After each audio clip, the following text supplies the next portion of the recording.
Before we get into the interrogation, you need to understand one thing. This case didn't explode because of a single injury.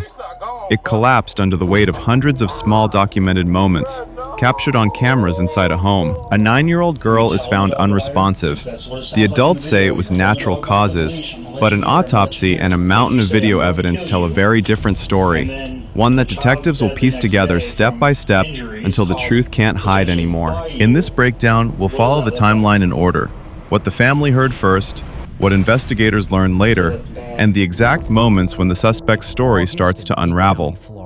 This video is for educational commentary on a public investigation. Names and details are discussed as reported. Okay. For the moment. On my arm. You got anything on you? No. Do me a favor, put your chest right here. I'm gonna take your hat off for a second. I'm gonna lift your shirt up a little bit. See your waistband? We're good. Ain't no way. Hell no. I don't care, bro. That hoe put me in there before. For nothing. And now my knees gone. Look at how she treats me, bro. We're gonna go back. These go, man. Come this way. No, you're fine. So you sit right there. You want to sit on the ground? I don't want you falling out. Are you on, brother? Yes? Okay. Take your time. What makes you think she did it? It's a long history with this whole man. This whole, she just wrong. She do all type of weird. I can't even go into details. I don't want to. Yeah. I just know ain't no way my pee go. I said this 7 years ago. I told you not to f with this whole dog. It's her fault. Police said a 911 call was placed after 9-year-old Jamaria Sessions was found unconscious in the home she shared with Tyshell and her father, Lawan Sessions. The couple would later claim the child died of, quote, natural causes. But weeks later, an autopsy ruled out any natural causes of death and pointed the finger right back at the caregivers. That's when detectives picked up Tyshell and brought her to that interrogation room, where we catch back up with the murder suspect. What happened? Honestly, I can't say how she passed away. When I found her, she was sleeping. All I can say is, she did receive whoopings. The girls told me that she fell that day when I was asleep. When I was sleeping, I did not witness that fall.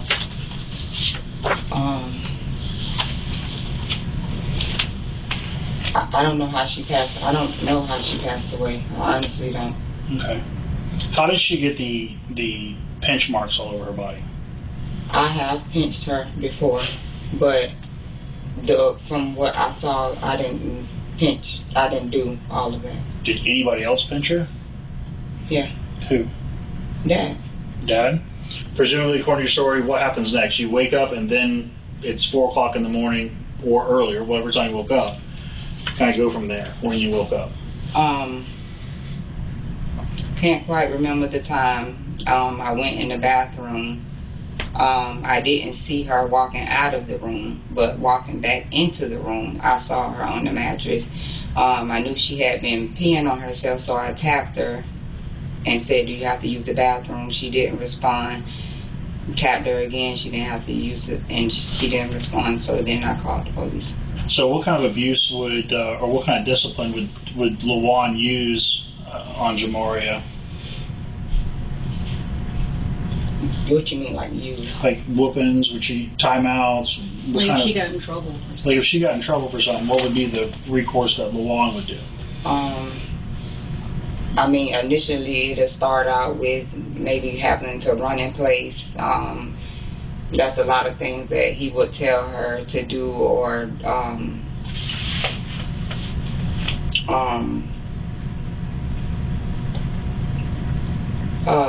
they would have to stand on the wall sometimes, and then it eventually resulted into a whooping.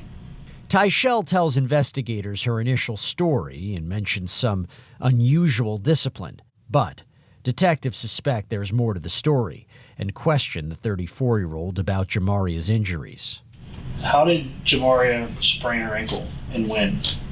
She told me that she tripped over the dog food downstairs when she was walking in the dark in the living room.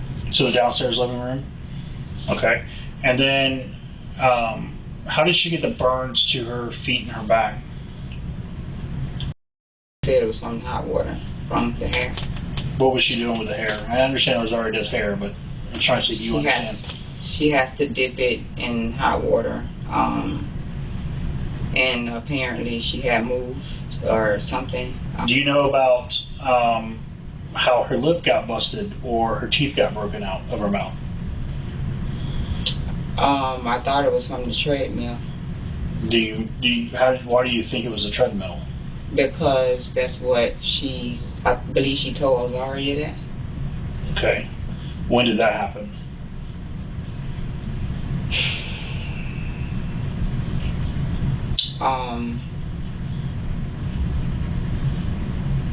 That week, I don't know exactly which day. Did you guys take her to the doctor for it? I mean, teeth injuries are pretty painful. No, she didn't.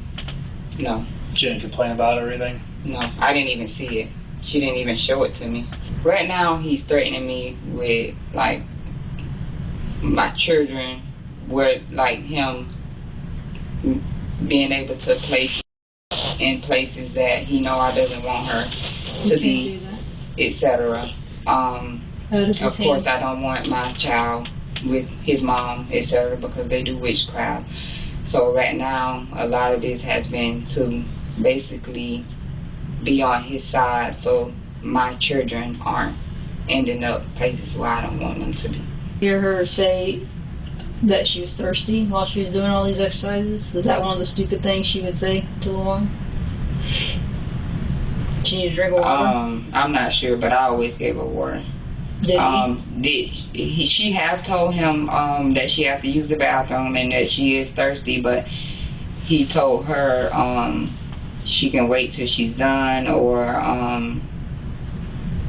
he'll just tell her you just gotta wait till you're done. The bathroom and water with either one? As far as the bathroom, piss where you are. And so she did, and then she would get in trouble for it.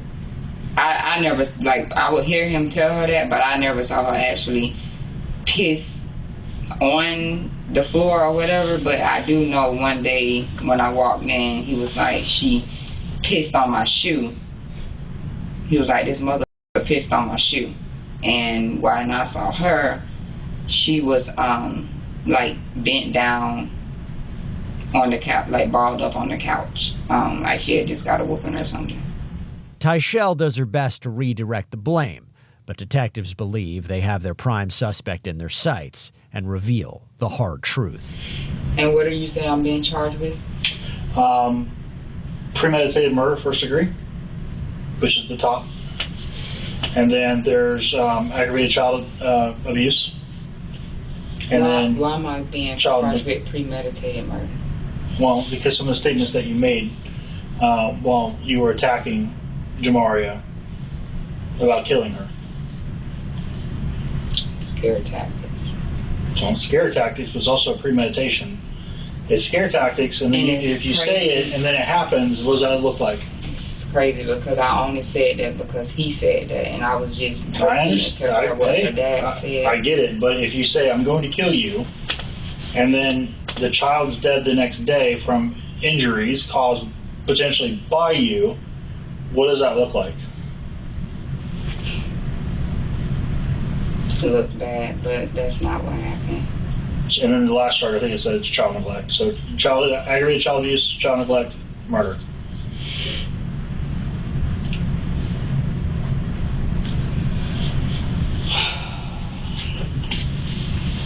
Is there anything else you want to say about any of this?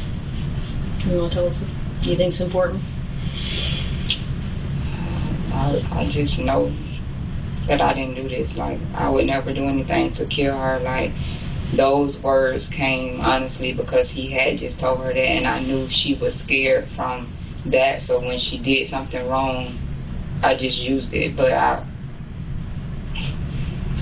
would never do nothing like that. I would never do anything. And then to say that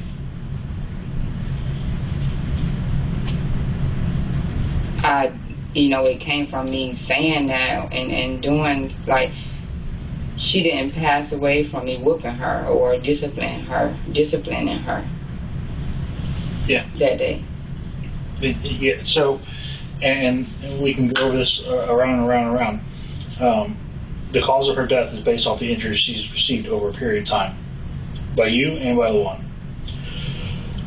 With that being said, yeah, it's a contributing factor.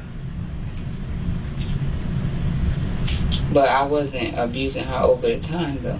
On the 15th, when you kicked her down, punched her, or kicked her in the gut, kicked her in the back, stomped her head, grabbed her by her hair, dragged her across the floor, had the dog like he's gnawing on her face, right? And she's at the bottom of the stairs and she's lifeless and helpless and limp. And you're yelling at her to get the fuck up, go upstairs, get the fuck up. This wants me to kill her. Yeah, I was. Okay, so question for you: does that look good or does that look bad? No, it looks bad. Okay, is that abuse? It was just words. No, it wasn't just words. You kicked her repeatedly. You stomped her head. You kicked her in the back. Kicked her in the stomach. You dragged her by her hair across the floor, up the stairs. Like, so that's abuse. I don't know how you want to define that. That's not discipline. That's not corporal punishment. That's not a scare tactic. That's straight up abuse. So if you're asking me honestly, did you abuse her? Yeah, this wasn't like I hit her on the butt once with a belt and she moved, so I got her lower leg type argument. This is pretty bad. And the video is pretty bad.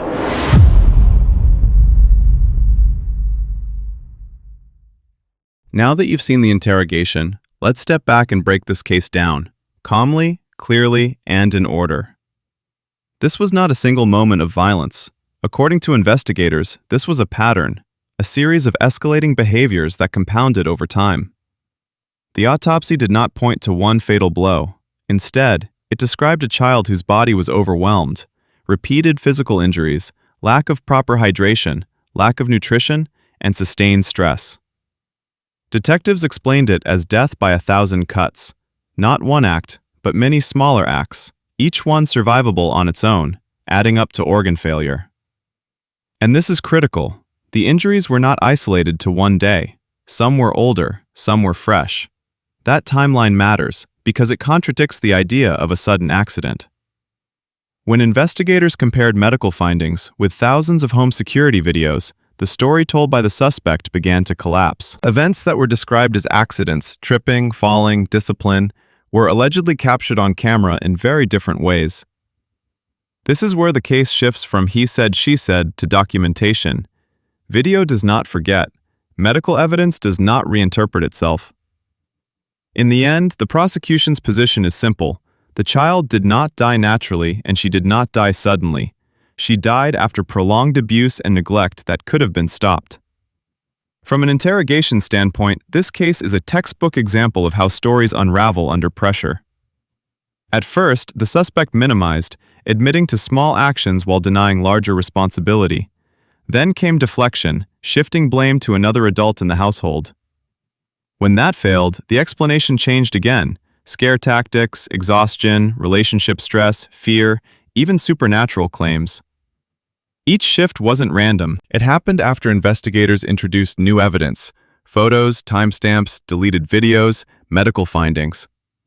That pattern tells investigators something important. When facts don't change but explanations do, the facts usually win. There's also a moment in this interview that stands out. When detectives ask, "Do you consider yourself her caretaker?" And the answer is, yes, her mom. That single statement collapses the remaining defenses. Because caretakers don't get to claim ignorance of severe injuries, responsibility doesn't disappear just because intent is denied. One of the most important themes in this case is the attempt to redefine abuse as discipline. Discipline has limits. It is corrective, not destructive. It does not involve deprivation of basic needs like water, food, or medical care. When punishment causes fear so intense that a child urinates on herself, when injuries go untreated, when pain becomes routine, discipline has ended.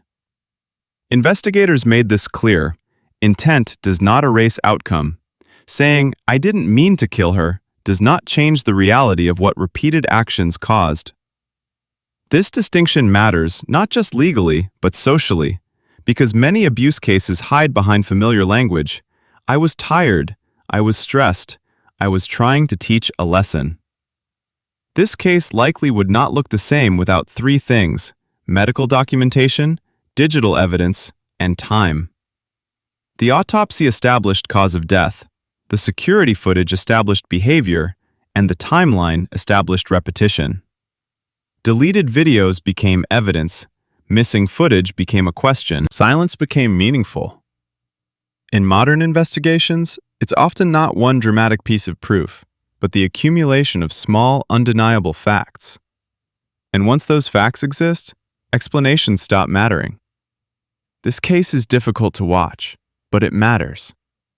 It matters because abuse often hides in ordinary spaces. It happens behind closed doors, justified by routine language and dismissed as private family issues. It matters because children cannot remove themselves from dangerous environments. They rely entirely on adults, not just parents, but anyone responsible for their care. And it matters because silence enables harm.